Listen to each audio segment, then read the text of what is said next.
Ano. Unang-una, pag ang tao patay na, hindi mo na pwedeng kausapin yung tao. Yung katawan niya, patay na, nakalibing na yun eh. Basahin natin ang 9 Gs ng Ecclesiastes. Anumang masumpungang gawain ng iyong kamay, gawin mo ng iyong kapangyarihan, sapagkat walang gawa, ni kathaman, ni kaalaman man, ni karunungan man, sa libingan na iyong pinaparunan. Yan po sabi sa Ecclesiastes eh. Sabi sa Ecclesiastes, nanumang akit na ningke kang gamat bang daptan mo kingke kang mabilog a kapayan.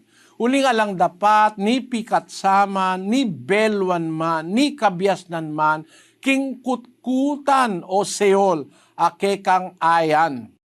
Alang belwan, alang pikat sa alang kabyasnan, alang nanu naman, king kutkutan anong no kapupunta. Sabi na ning kasulatan. Kaya hindi na po pwedeng kausapin yon. Kaya nga bawal ng Diyos, nakikipag-usap ka pa sa patay. Yan ang ginagawa ng mga espiritista. Akala naman ng ibang tao, nakakausap nga nila patay. Hindi totoo yon. Ang patay hindi pwede nang magsalita. No? Yung katawan niyang nakalibing. Kaya binawal ng Diyos, kausapin mo ang patay. Pag merong nakikipag-usap, hindi yun yung patay. Ang nakikipag-usap, masasamang espiritu na yon. Kaya bawal ng Diyos yan eh. Meron kasing masasamang espiritu na nagsasamantala, pagka merong mga nakikipag-usap sa patay, magkukunwari sila na sila yung patay para mailigaw ka. Nung masasamang espiritu ng mga demonyo. Kaya bawal ng Diyos yan. Deuteronomio 18:10. Basahin natin, kapatid na Daniel. Huwag makakasumpong sa iyo ng sinumang nagpaparaan sa apoy ng kaniyang anak na lalaki o babae, o nanghuhula, o nagmamasid ng mga pamahiin, o engkantador, o manggagaway, o engkantador ng mga ahas, o nakikipagsanggunian sa mga masamang espiritu, o mahiko, o sumasangguni sa mga patay.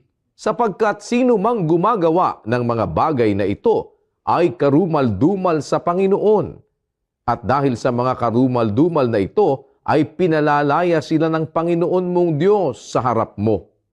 Awal po yan eh. Sa Kapampangan, ang sabi diyan sa 18, mayakit kay ninumang parala na king api, ing kayang anak lalaki o ing kayang anak babae.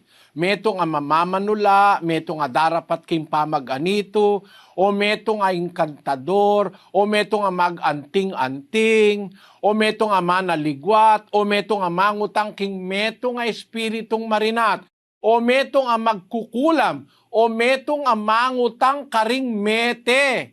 Uling ninumang darapat karing antikareting bage makasumami yaking Gino. At king uli dading makasumaming deti Gino, ake kang Diyos, itatabi no king harapan mo. Panag kapatid, ano? Bawal ng Diyos yun eh. Kaya wag ka nang makikipag-usap. Kung may bala ka, wag mong kakausapin ng patay. At ang sasagot sa'yo, mga demonyo, para iligaw ka, magpapakunwari siya yung lolo mo. No? O kaya magpapakunwari siya yung tatay mo. Mali yun.